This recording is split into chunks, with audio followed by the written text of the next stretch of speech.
Добро вечер, почитувани, и добро дојдовте во уште едно четврточно издание на За или Против. Јас сум вашиот домакин, како и секој четврток, така и овој. Ви благодарам што не следите. Насловот на вечерашната емисија е системот, еден од зборовите кои многу често или најчесто го слушаме изминативе месеци, односно најмногу после трагедијата во Кочани. Значи системот дома и системот надвор од дома, односно надвор од Македонија. Општа најава, општ наслов, меѓутоа и не толку со оглед на ситуацијата во која што се наоѓаме, една многу неблагодарна ситуација како држава, заради тоа што актуелната власт и сите ние еденки, односно сите граѓани во државата имаме за задача да го промениме системот. Што значи тоа не е идеолошка смислата, туку е функционална, општествена, структурална, односно пред и над се елиминирање и бришење на корупцијата, која што за жал 3 и повеќе децении ја труе Македонија и македонската почва. Вечерва во За или Против имам прилика да разговарам со жена, македонска активистка, речиси 20 години во САД, жена, кога го изговарам зборот жена, мислам како тежина во секоја смисла на зборот, бидејќи се покажа дека интуицијата на жените, способноста, начинот на кој што ги менаџираат работите е многу попродуктивен отколку како тоа го прават мажите. Тука не сакам да звучам феминистички, но имам спроти себе во ова студио една девојка, односно жена која има многу што да одговори на тема системот дома и системот надвор од дома, иако често пати низ годините наназад било дебата дали нашите кои живеат во светот треба воопшто да имаат можност да го кренат гласот за работите кои се случуваат во Македонија. Јас би рекла камо да ги слушавме многу повеќе отколку до сега, па може би работите и немаше да стигна до дереđe до кое што сме сега. Да не должам многу и да не ме критикувате дека сум долга во најавите. Директно би одала вечерва во За или Против е една македонска активистка и председателка на Сдружение за вмрежување, едукација, менторство Јас сум жена, Ана Дуковска. Добро вечер. Добро вечер, искрено ви благодарам на поканата. Благодарам што Ана си вечерва дел од За или Против.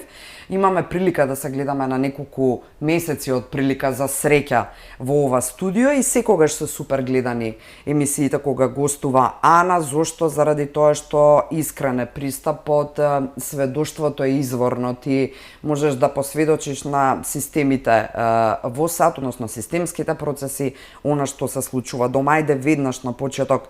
Системот дома особено е таргетиран и особено е под анализа по трагедијата во Кочани. Де факто се покажа дека имаме многу системски проблеми, дека заради коруптивното овозможување на одредени работи да функционираат во време во кое што се правеле проценки дека треба да им се дадат дозволи на кабарето и така натаму и сите околни прилики околу целата таа ситуација кои доведоа до трагедијата, на вистина не замислуваа до каде сме, што треба да промениме и што треба да направиме. Потоа сведочевме и на кревање или револт или гнев кој не е неочекуван, меѓутоа беше и симптоматично врамен или имаше обид да биде организиран преку така наречена иницијатива кој е следен. Не сакам да го конкретизирам прашањето, бидејќи ќе зборуваме за системите во целина, за да направиме паралела со нефункционалноста на нашиот системот дома и системот надвор од дома. Мислам дека иницијативата која е следен, еве ќе започнам со тоа, започна уште со, слободно можам да кажем, со убиството на Фросина. Од тогаш почна протестите, таргетирани за знам дека семејството на Фросина беше дел од тие собири, но исто така знам и дека последователно сватија дека не е најискрена намерата или поточно не се крева тој бунт против системот во заштита за Фросина и за Теодора и за останати слични жртви, па да нема такви жртви понатака, туку дека има некои позадински намери за кои уште од самиот старт јас бев убедена дека не е баш чисто, затоа што многу ми наликуваше на шарена револуција. Ти имаше прилика да сведочиш на шарината, што од дома, што од надвор. Знам дека таа е лекција една која што верувам дека ја научи македонскиот народ и која што не чинеше. После тоа, во суштина, кој е следен се појави и незама сила, тоа е апсолутно, тука мора да се сложиме, меѓутоа факт е и дека се појавија сега. Зошто баш сега, кога, например, има само неколку месеци од промената на власта, односно откако практично сериозен мандат и кредибилитет доби актуелната власт за да почне да ги решава работите, и одеднаш вие имате една иницијатива која се крева како против актуелниот систем, како да е вината во актуелната состојба на државата. Не велам дека некој треба да биде амнестиран, а некој треба да биде изземен од одговорност, меѓутоа треба да сме објективни дека за корените промени, особено кога станува збор за повеќе од 3 децении, треба да не бидам песимист, меѓутоа најмалку уште толку време за да може да се коригираат нештата, барем неколку години сигурно. Да, баш точно го кажавте тоа што е суштинско во целиот концепт на тоа движење, па и на слични него. 34 годишен систем не можеш да го смениш преку ног, нити па во неколку месеци. 34 годишен систем на длабоко вмрежена корупција во сите слоеви од системот и за премногу непочитување на законот и на уставот на Македонија, едноставно не може да се промени преку ноќ. А тоа е тоа што сите мислат и очекуваат. И треба да се има трпение, не велам дека нема грешки оваа влада, но од друга страна гледам па дека има и голем напредок во некои процеси кои ги превземаат за решавање на случаите. Особено за случајот со Кочани, за трагичната случка во Кочани, до сега имавме слични случаеви како таа, например Ласкарци, пример модуларната болница. Бесатран случајот во Бугарија. Так, и во сите нив нити имаше приведени, нити имаше осудени, немаше ништо. кривични пријави. Немаше воопшто. А овдека па имаме многу. Нормално е дека треба да почекаме да го видиме исходот од целата постапка на собирање докази и така натака, но ме радува многу брзата реакција и би рекла слободно одличниот пристап кон решавање темелно на овај случај. И се надевам дека за брзо време ќе има разврска, па да се надевам и не само разврска, туку и добра лекција за сите кои се учесници во системот, вклучувајќи не и нас две во студио. Системот е цела Македонија. Ако сакаме да ја направиме Македонија подобро место на живење, треба да почнеме од промена на себе си, да ги почитуваме законите, да ги почитуваме правилата по кои е пропишано да се раководи оваа држава и со тоа да ја заштитуваме животната средина и се што Македонија прави Македонија, ако сакаме да биде поубаво место за живење за сите. Сакам да кажам, системот не е само институциите, туку системот е секој од нас. Ако системот не им чини сега, зошто баш сега се почна со протестите каде беа пред 7 години? Системот не е променет од пред 7 години до денес. Системот е ист.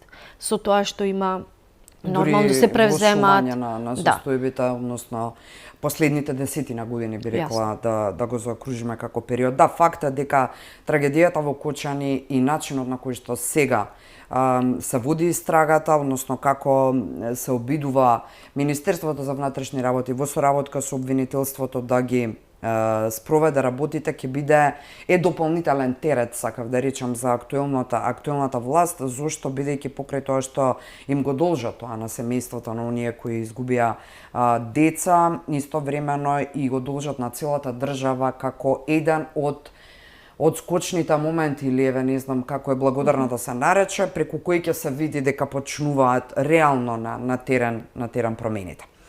На почетокот ти кажав, без малку 12 години Ана Дуковска живее и работи во Америка, практично ти си била и во неколку наврати дел од кампањите предизборни таму, понатаму како македонски активист и пред промената на името и за времето на ФИРОМ кампањата и така натаму борец за македонските права. Ја гледаме позиционираноста на актуелната власт во однос на променетата администрација во САД. Колку тоа може реално на нашиот систем да му помогне. Вие бевте, односно ти вие како и да е, ние си се знаеме долго време и си се почитуваме, дел и од инаугуративната цела манифестација на Трамп, потоа во рамки на конференцијата на американските конзервативци или популарна СИПЕК, каде што имаше свое обраќање за прв пат во македонската историја и председателот на владата.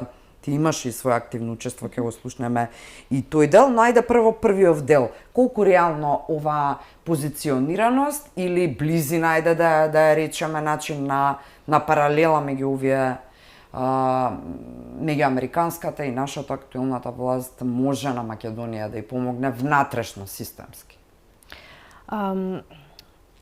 Мислам дека повеќето во Македонија сведочат за првиот мандат на сегашниот председател Трамп и не го паметат по-добро затоа што во негов мандат се промена името.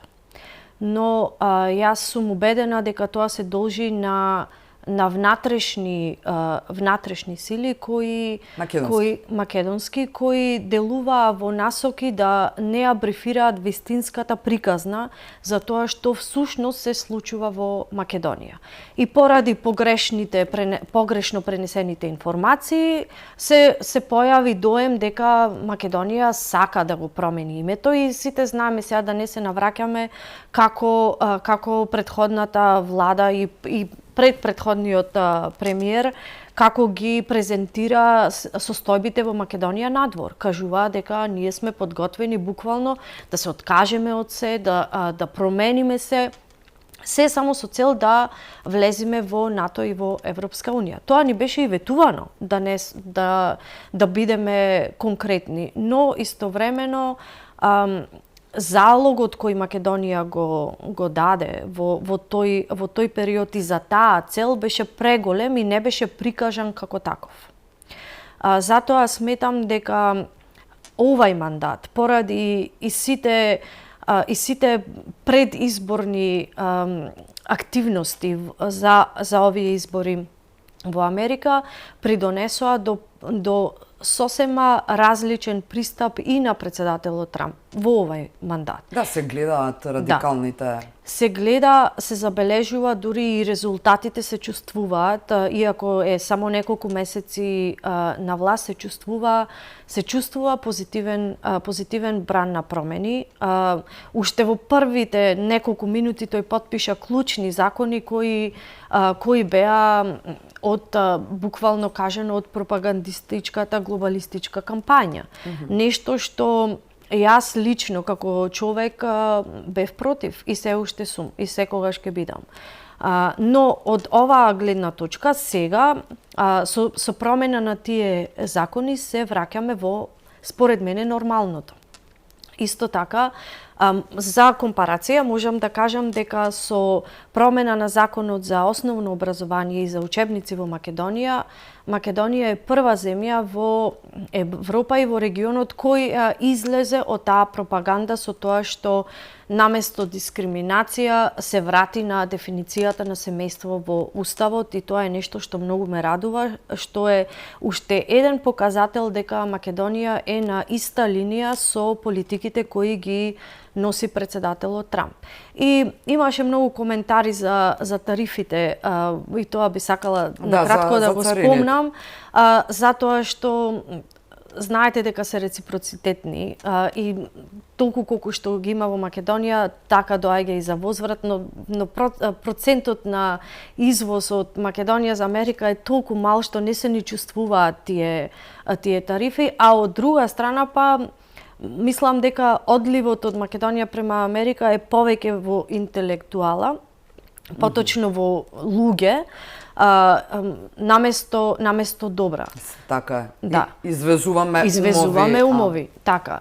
Но да се навратаме на СИПЕК. СИПЕК се случи точно на еден месец од власта во Америка и буквално беше на прослава на новото утре, или тоа што многу луѓе го кажуваат доаѓа новиот поредок како нешто многу страшно, а фактички враќање во нормалното. Пак ќе речам според мене, и се радувам дека имав можност да бидам дел од тој настан и да се запознам и да сретнам многу интересни личности таму кои се од најблиското обкружување на председателот Трамп. Сметам, се израдував исто така и дека премиерот на Македонија беше еден од предавачите или учествуваше на тој настан, што е, како што кажавте, за прв пат некој од Македонија да учествува на таква конзервативна конференција. Меѓу останатите глобални лидери од звучни имиња, како од многу поразвиени земји од Македонија. И од разговори со учесници како гости на настанот, мора да пренесам позитивни коментари после обраќањето на нашиот премиер, дека од луѓе из земја која за нив е непозната или недоволно позната, интересно им беше да слушна со што се соочува и политички и на секакво можно ниво. Не можам тука да не забележам две работи, едната малку подоцна ќе ја кажам, а првата е дека практично колку и да е зарадување ова што го зборуваш, од друга страна пак е и тажно заради тоа што очигледно дека целата дипломатска офанзива која што сме требале да имаме своевремено не достигала, за да сега, дури сега откако работите се сменија не во наша полза, мислам, со промената на името и така натаму, дека сега го правиме она што требаше тогаш да го прави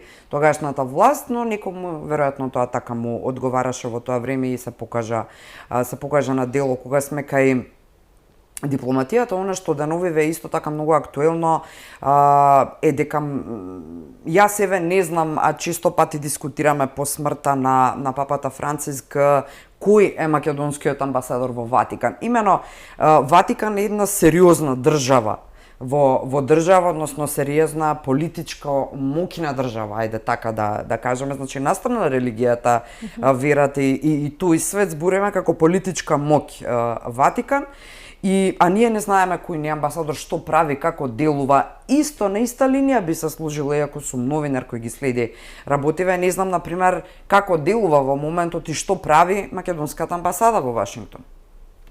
Да ви кажам искрено, ни јас не знам кој е амбасадор во Ватикан. Знам дека многу од...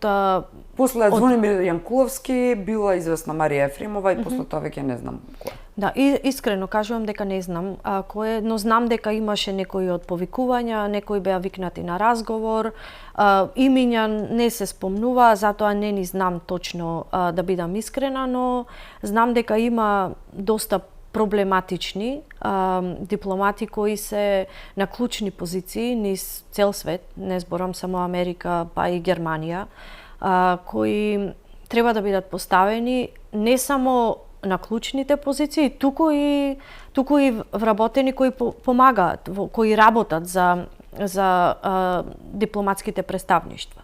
И не само во амбасади, и во конзулати. Затоа што се уште има повици кои не се одговорени. Се уште има проблеми или ситуации на македонци кои живеат надвор, кои им треба сервис, а не можат да дојдат до контакт за кој да ја заврши таа нивна потреба или дури и да ги консултира. Но верувам дека има причина поради која промените бавно одат.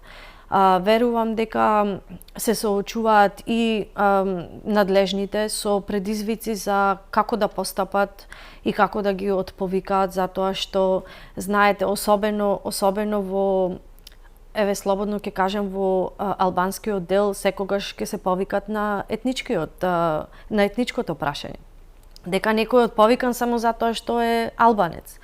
Но повторно ќе кажам, има доста работа, не само во дипломатијата, и во секој слој од општеството, но сепак треба да се има трпение и да им се даде шанса на тие кои се поставени да ги подобрат нештата. Но нешто добро што многу ми се допаѓа, а е во однос на нас иселениците и иселените, е тоа што се работи на додавање на авионски линии, кои не приближуваат поблиску до дома. Особено сум среќна за линијата Истанбул-Охрид и следниот лет ќе ми биде со голема радост да си слетам дома во Охрид. Да, ќе зборуваме за твојот следен лет, имено тоа е една фантастична вест која ќе откриеме на крај и нека останат гледачите тука каде што сте. Ана е многу инспиративен соговорник на тема иселениците. Каков е впечатокот ниве после 10 месеци од промена на власт? Како гледаат на состојбата во Македонија од таа перспектива? Па, како што споменав и на почетокот, се чувствува позитивен бран на нова енергија, на придвижување на нештата. Сите сме свесни дека не може се да се случи преку ноќ. Колку и пати да повторувам, уште толку ќе го повторам, затоа што мислам дека не сме свесни доволно како општество, дека треба да бидеме малку потрпеливи и да соработуваме со надлежните, за да можат полесно и побрзо да го променат системот со кој никој не е задоволен, да бидеме реални. Но истовремено, повторно ќе кажам, позитивниот бран е тоа што на некој начин не инспирира сите побрзо да се вратиме дома. И тие можности кои се создадени од дома и има и многу примери кои се дојдени тука, вратени назад во Македонија, кои отвараат своји бизниси, па вработуваат македонски државјани од тука за да работат за странски држави и за странски примања, што значи малце повисоко од македонската плата, но тоа се сепак можности. И некои можности кои то пред скоро време ги немаше во Македонија.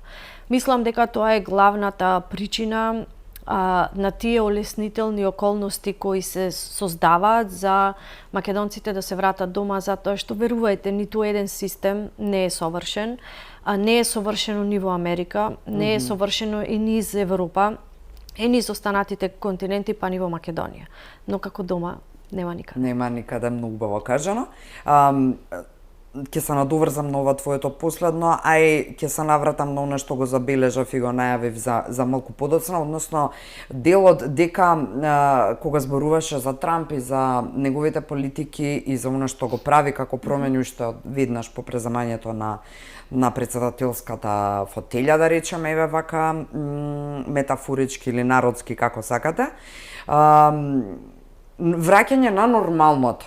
И тоа е еден процес кој што прилично болно им дојде на одредени структури таму кои што се кренаа против политиките на Трамп, кои што во Македонија преку медиумите, морам да кажам, и преку одредени други организации, односно аналитичари и слично, се представуваат како практично да му се удар на Трампа и се прават предвидувања дека нема да трае долго, дека нема да има нов мандат, дека нема да издржи како председател во таа смисла.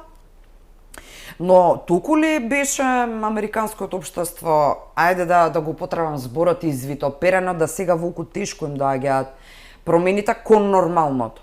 Апсолутно. Враќањето кон нормалното? Апсолутно. Предходната власт правеше некои настани и процеси кои беа едноставно несфатливи и уште сега се чудам како тоа го прифаќа американците како нормално. И зборувам од тие од нивната политика за родовата политика. Им беше премногу радикална. Во спротивно од, според мене, нормалното. Трамп уште првиот ден ги исправи тие закони. Тој беше еден од главните проблеми кои го донесоа Трамп на власт. Затоа што веќе имаше одредена група на луѓе, дури и жени, кои се кренаа против тие политики, затоа што веруваа дека кога ќе дојде Трамп на власт ќе ги исправи како грешки. И тоа и го стори. Но тука ќе го кажам и моментот кој што нели секоја промена е тешка и болна и промените во Македонија ќе се лажеме. Да, паралелова не е никако очигледна на. Да, ќе се лажеме ако кажеме дека ќе биде глатко и лесно. Секоја промена е тешка и болна. И ризикот постои во секоја промена. Но промените во Америка во однос на иселениците најмногу ќе бидат погодени околу 200 и нешто македонци, се точна бројка не се сеќавам. Да, тоа е соносењето на законот за мигранти. Да, кои ќе мора да бидат депортирани затоа што се илегално влезени во Америка. И тука не гледам причина зошто некој да се лути. Тоа е спротивно од законот. Значи го прекршиле законот, не влегле на легален пат во Америка, и затоа ќе бидат вратени назад. Да се влезени на легален пат во Америка и да се стекнат со државјанство таму, тоа е легален процес. Но пак ќе кажам, значи ете тие околу 200 и нешто кои се погодени, не верувам дека им се допаѓа одлуката на Трамп без разлика на тоа што тие го прекршиле законот. Истото важи и за Македонија. Тој што влегува нелегално треба да биде депортиран, односно вратен од таму каде што е дојден. Се сведува на почитување и спроведување на законот, на законите и правилата по кои се раководи и функционира една држава. На многу едноставно, многу логично го објаснува и во теоретски и во практична смисла ова треба вака да биде и точка, нема отстапки од тоа, меѓутоа кога во Македонија сме сведочеле во минатото дека прекршувањето и непочитувањето на законите почнува од врвот на институциите и од најмокните функционери во државата, тогаш што остана за народот, се снаоѓаат како знаат и умеат. Но еве ваквото гледање твое конкретно после толку време живење во САД како човек легалист, како човек кој што внимавал како се однесува прописно, законски и така натаму се гледа дека не си имала потреба да директно го сведочиш, односно да ти се имплицира врз начинот на однесување на живење тоа што го сведочиш од дома. И да, единствено почитувањето на законите, една многу едноставна реченица, е решение и за сите антикорупцијски состојби и за сите системски проблеми, меѓутоа кај нас тешко и болно. Ќе оди и ќе трае долго заради тоа што коренот е многу длабок и е многу временски практично длабок. Да се вратам само уште малку на законот за имигранти. Може ли тоа да биде проблем и на кој начин? Бројката е спомена околу 200... 200 и нешто, сега точно не се сеќавам на бројката, но таа е бројката на македонци кои до тоа време кога беше излезена таа анализа, тоа беше чинам пред 2-3 недели, е како официјална бројка, можеби се повеќе, можеби и ќе остане на таа бројка, но тоа е бројот за Македонија кои ќе бидат или се. Какви се плановите на тие луѓе? Претпоставувам дека и па се враќаат дома. И потоа од тука секој со своите цели и намери во животот. Претпоставувам дека има шокантен момент, меѓутоа за македонците е добро бидејќи нашите ќе се дојдат и ќе имаме и повеќе елан, желба и на крај финансиска инекција да ги глотнеме тешките и неопходни промени што треба да и се случат. Но Искра, ако ми дозволите за кратко, не е само радоста на во наводници, да кажем, депортираните кои ќе си дојдат дома, верувајте ги има голем број кои оствариле и свој живот и да речам си создале свој живот во државите надвор од Македонија, кои сепак се со намера и со цел да се вратат дома и да продолжат да живеат и да функционираат од тука. Пред да одиме на реклами, сакам да те искористам, односно твоите анализи и гледишта, знам дека се многу темелни и многу сестрани, околу ваквата релација на македонската актуелна власт и новата американска администрација во насока на расчистување на уценувачкиот терен по кој гази Македонија на патот кон Унијата. Гледаме изминатите денови амандмани на најновиот извештај на Томас Вајц за напредокот на Македонија, ми се чини јуни излегува, октомври-јуни, така беа двата пати годишно кога извештајот се појавува, има 313 амандмани, во кои најголемиот дел се од бугарски врпратеници и од грчки. Ги гледаме во амандманите забелешките кои па конкретно од грчка страна требаше да бидат апсолвирани и затворена тема. И сега тие се враќаат како грчки крајно десни, како и да тие се дел од Бриселскиот парламент, односно од ЕУ парламентот, кои сметаат дека новото уставно име не треба да стои во извештајот, туку треба секаде да стои Скопје. Да. Зарем тоа не е завршена тема, но пак од друга страна си велам, а како завршена тема кога ниту еден знак во Грција не е променат и така натаму и така натаму. Значи циклусот на проблеми со соседите нас ни останува и ни се продлабочува, ништо не се променило со спорните и контроверзни договори. Како пријателството меѓу Македонија и новата американска администрација може да ни помогне? Треба ли воопшто да бараме помош? И како таа да ја изведеме или треба повеќе ни треба да речеме американска во теоретска смисла, идеолошка, па и финансиска помош за внатре да си ги решиме работи таа сега за евроинтегративниот пат? Убаво рековте, требаше да бидат затворени тие прашања, иако не се затворени. Нешто што многу ме израдува по промената на власта во Америка беше формирањето на телото за ефикасност, кој го предводи Елон Маск. Сите знаеме дека Елон Маск е контраверзен, но Елон Маск е бизнисмен и знае како да менаџира со бизнис во поле на ефикасност. Значи, ако има вишок на работници, ако има некој кој е вработен, а не работи ништо. Интересна беше таа тематика кога од сите вработени бараше да му испратат имейл на неделна основа кој што сработил во таа недела и колку време му требало за да ги сработи тие активности, што е пак од друга страна мотивационо за да работат, за да не останат без работа. И со тоа формирање на тоа тело, тој ја отвори Пандорината кутија на USAID и тука ќе се чешла многу длабоко. А тоа за мене беше радосна вест затоа што конечно ќе излезе на виделина колку пари беа наменети за мешање во внатрешните работи на Македонија, поточно како се финансираше шарената револуција, која доведе до промена на конзервативната влада во инсталирање на друга влада, и го кажувам ова со сета одговорност, се со цел за да се поминат тие процеси кои не треба да поминат. И затоа, бидејќи не беа поминати ниту завршени тие процеси како што треба, се уште имаме отворени прашања со соседите кои се болни. Од една страна, факта дека ќе влезавме во НАТО и без промената на името. Јасно.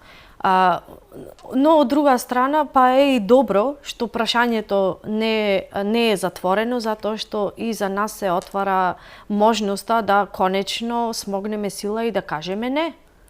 И да ја смениме политиката на комуницирање и креирање на можност со соседите за да ги решиме тие отворени прашања.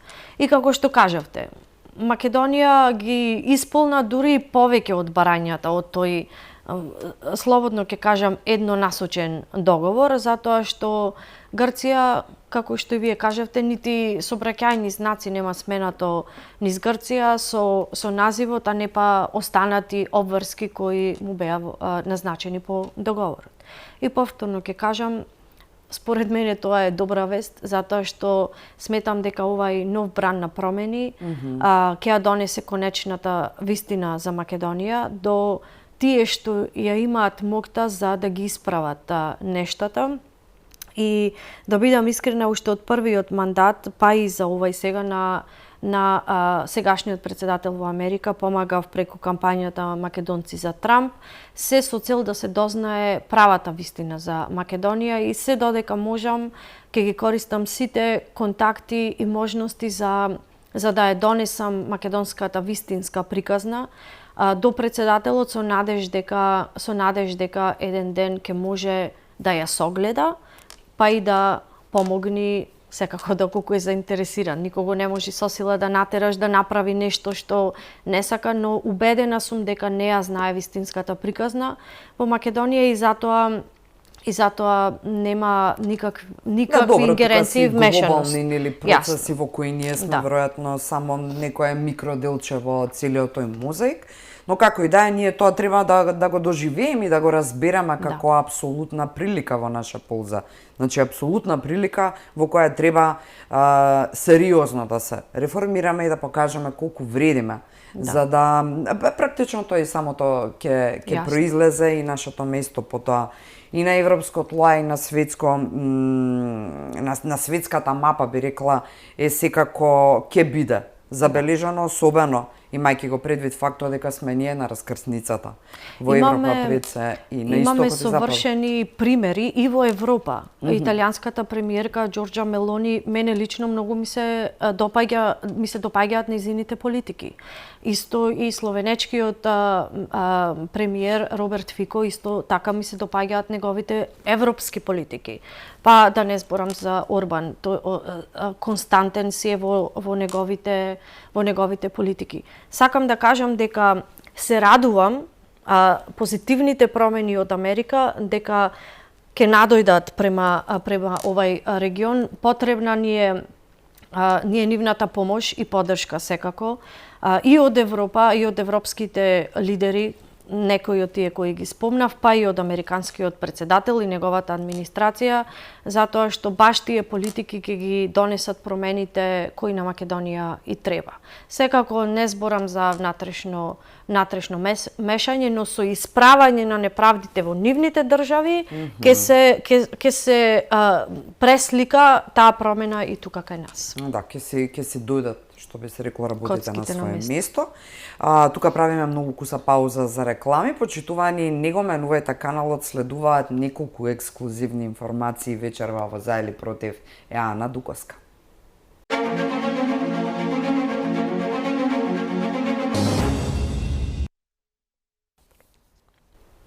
Добре дојдовте назад, За или против, четврток вечерва во Женско друштво, сум едно многу инспиративно друштво. Станува збор за речиси 2 децении македонска активистка во САД, таму живее и работи, она што ексклузивно ќе ни го открие вечерва, се надевам, е датумот на враќањето конечно дома без повторно, што би рекол нашиот народ, иди ми дојди ми, туку едноставно си се враќаш во Македонија, Ана Дуковска. Ајде на крај за враќањето дома. Она кое што ексклузивно го најавивме пред рекламите има врска со СИПЕК, она конзервативна, односно конференција американска на американските конзервативци. За неа зборувавме и за незиното значење во првиот дел од емисијата. Она што е клучно е твојата соработка, близина, бидејќи ти си председател на Сдруженијето за вмрежување Јас сум жена, ние јас и ти ги носиме символите, заштитниот знак практично на Сдруженијето. Сдруженијето има зад себе, јавноста ги следи социјалните мрежи. Чисто краток само брифинг пред да ти даде можност да одговориш. 3 глобални женски конференции и 3 женски економски форуми, од кои 2 онлайн заради твоето отсуство, но и можноста пак на тој начин на светско ниво да присуствуваат македонките, односно воопшто студенти, млади и така натаму на економски теми, а за прв пат оваа година беше во живо во Скопје. Тоа е да настан многу клучен и многу ексклузивен, би рекла. Имаме ние многу настани на економски теми, меѓутоа тоа беше нешто многу поразлично. Најде прво за СИПЕК делот. Клучно едно познанство твое со луѓе многу блиски на новата американска администрација и би рекла во тесниот совет одавен дел околу Трамп. За што се работи? се работи за едно движење за кое спомнав малце во почетокот без да ги именувам, движењето на мајките или наречено Мајките за Америка, кои по извојувањето на победата на претседателот Трамп во неговиот победнички говор ги назначи како едни од главните виновници во наводници за неговата победа. Што е факт. Така, сите жени кои се во новата администрација на претседателот, па и на клучни позиции на институции кои се од клучен аспект во рамките на Америка, се нивни предлози и нивни, да кажам, членови. Сдруженијето е започнато во 2014 година од една мајка на 8 деца, која е гневна на политиките во училиштата и во образовниот систем на своите деца, па во разговор со останати мајки се решава да го кренат својот глас за да си ги заштитат своите деца. Од тој ден до денес тие бројат над 500.000 активни членки и причината за моето присуство на СИПЕК беше баш можноста за да се запознам со претседателката на тоа движење, со кои на неколку наврати пробував да стапам во контакт и се радував дека конечно ќе имам таа можност и ја запознав на првиот ден од настанот. Имавме 40-минутен разговор. Ми се чини, се чувствував како да ја познавам цел живот, толку непосредна, толку пријатна личност, а толку моќна истовремено и скромна. Ме покана да учествувам на нејзин подкаст од движењето и можност за комуникација и соработка, разменивме контакт, имавме и ручек по завршување на настанот, присуствував и на нејзиниот настан појадок со мајките. И на кој појадок го најави формирање на движењето Мајките за слободата по јавувањето на потребата да се прошири тоа движење низ цел свет. Ја искористив можноста во тие разговори да стапам во контакт со претседателката и ексклузивно ќе кажам за вашата телевизија дека на нашата 4-та женска лидерска конференција, која ќе се одржи во Скопје на 26 и 27 септември, ќе биде лично присутна претседателката на тоа движење. Би рекла, иако звучи можеби како тивка, дипломатска офанзива, во суштина е голем залак прво за јас сум жена, за здруженијето која Ана Дукаска го води и воопшто за тебе како индивидуа и личност, но и сертификат дека целата твоја работа, труд, целата твоја биографија практично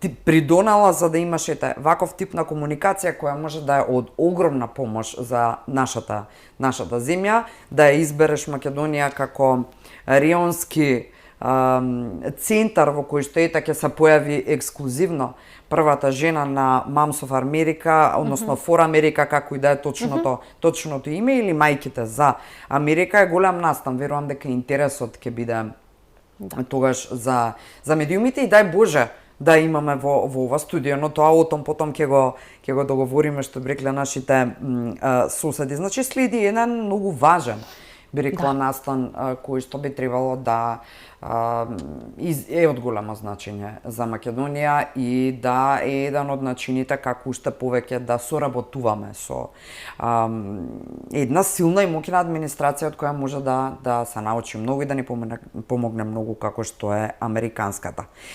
Би сакала да позборуваме и за значењето на Женскиот економски форум тука, иако тоа веќе сега паѓа и во сенка после ваква ексклузивна информација, меѓутоа е многу важно. На последниот Женски економски форум учеснички беа двете министерки за образование и за финанси, Весна Јаневска и Гордана Кочовска-Димитриевска. Една од клучните работи е поттикот или иницијативата, зародишот на иницијативата, ајде така да речеме, за воведување на предмет финансиска писменост во секое училиште. Е од огромно значење ако се земе предвид фактот дека Не можеме да се пофалиме дека како семејни како единки кои го сочинуваат општеството, сме многу штедлива нација и знаеме како финансиски да се однесуваме.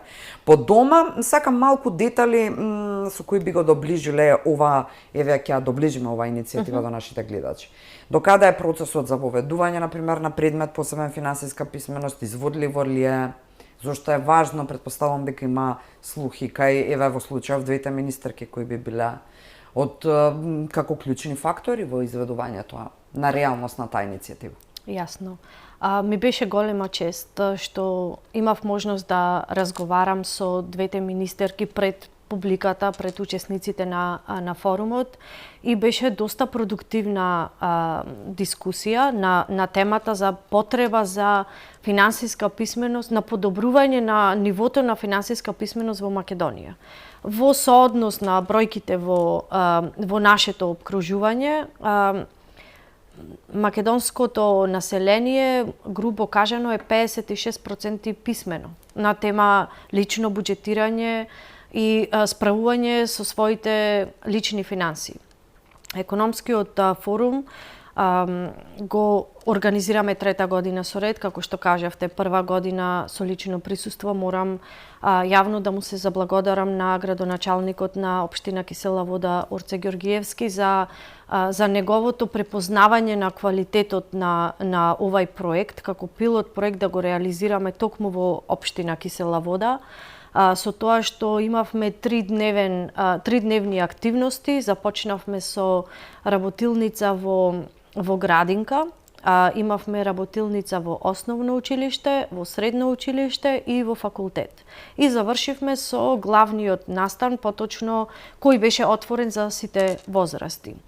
Материјата ни беше слична, прилагодена за возрастите со кои комунициравме. Многу беше интересно во градинката. Мора да кажам затоа што напишавме и авторска приказна заедно со новата партнерка во форумот Јасмина Христовска, која е позната по низиниот Инстаграм профил водич за финанси и е експерт за финансиски анализи.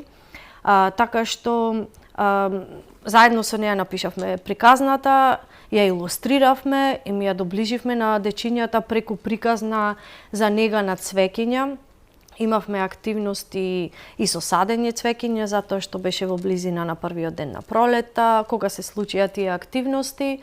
Потоа во основното и во средното училиште бевме изненадени од креативните одговори на основците и на средношколците, па и во факултетот, кога забележавме дека стварно има потреба за такви активности, како активностите кои ги реализираме преку проектот, и моментално работиме на проширување на проектот за да можеме да го реализираме низ цела Македонија.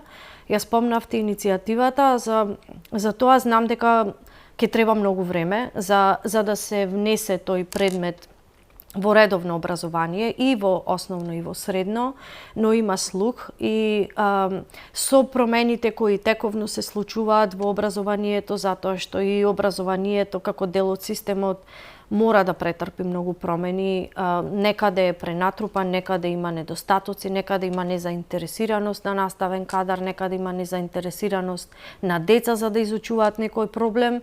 Има различни варијабли кои треба да се совпаднат во соработка со Бирото за развој на образование и во соработка во Центарот за образование за возрастни.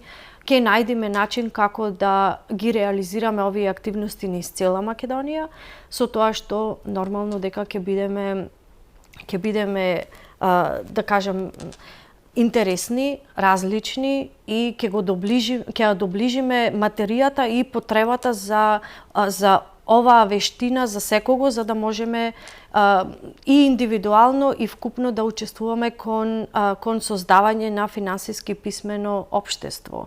и финансиско писмено население кој па учествува во правилен раст и развој на една држава.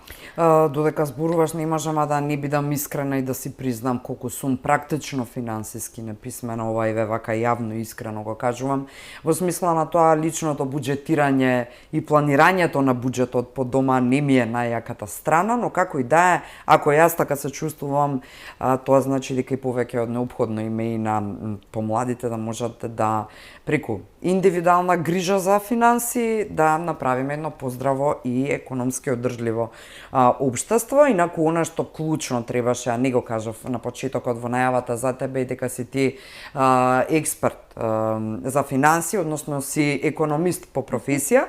И сега да дојдам до финалето, односно последното прашање, кое е и втората ексклузивна информација за вечерва, иако можеби ќе се чудат половина или повеќе од публиката, другите ќе се радуваат, верувам. Ќе се чудат зошто Ана Дуковска одлучува после 18 години континуирано живење во Вашингтон да се врати за секогаш дома. Верувај дека, можеби ги слушаш тие коментари, се од каде ти дојде таква луда идеја, зошто едноставно не си останеш таму, па тебе целиот период на созревање животно ти поминал токму таму, зошто сега дома? Назад, дури сега. Кратко или долго? Па, како што се чувствуваш така. Времето е твое. Ако кажеме кратко, само дома си е дома. Ако кажеме долго, како што споменав, веќе се создаваат можности за да живееш каде да сакаш во светот, а да работаш за која земја и да сакаш во светот. И тоа е нешто што ме натера да, народски кажем, да си се приберам дома. Мојата фамилија живее тука. Мојата сестра има 2 мали дечиња кои им недостигам во растењето и сакам да бидам и јас тука до нив, како и моите родители на кои нормално дека им требам, како и тие што ми требаат мене. Веќе скоро 18 години и повеќе живееме на различни континенти. Но причината за која што сакам да си дојдам тука е затоа што сметам дека промените кои доаѓаат во Македонија ќе ја направат поубаво место за живење за сите. Јас верувам дека во Македонија има работа за секој работник, има нормални услови за живење со малку повеќе почитување на законите и правилата, како што кажав неколку пати низ текот на емисијата. Сметам дека сите можеме заеднички да допринесеме кон подобрување на системот, па и создавање на нови и повеќе можности за сите. И верувајте, не сум единствена. Да знаете дека многу од моите пријатели и контакти кои ги имам низ целиот свет се враќаат тука.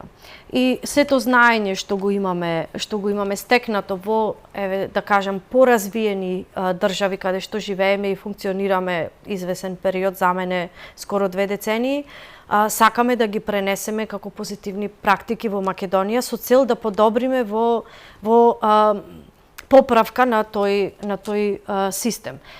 Така, затоа и настана Женскиот економски форум, затоа е настаната и конференцијата како дел од Сдруженијето Јас сум жена, преку кои сакам да ги пренесам тие умови кои се некои одлеани надвор од Македонија, но да се вратат и тие позитивни практики да ги донесат тука, и сме отворени за соработка со секој кој го интересира да ги стекне тие вештини преку економскиот форум за лично буџетирање, да им помогнеме во стекнување на тие вештини. Но, да завршам со тоа, моето враќање назад дома е следниот месец, официјално.